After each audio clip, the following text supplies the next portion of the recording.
कविता पहिली, भारतमाता.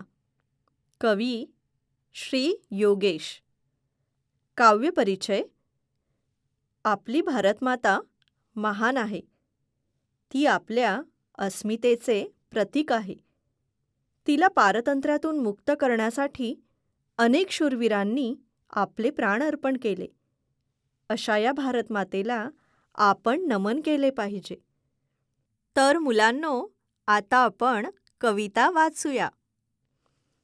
करतो नमन मी माझ्या भारत मातेला, धूळ मस्तकी जणू लावूनी टिळा.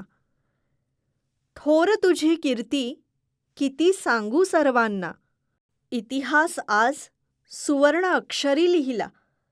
घडली क्रांती झुगारून अन्यायाला, शहीद झाले अनेक स्वातंत्र्य मिळवायला. करतो नमन मी माझ्या भारत मातेला.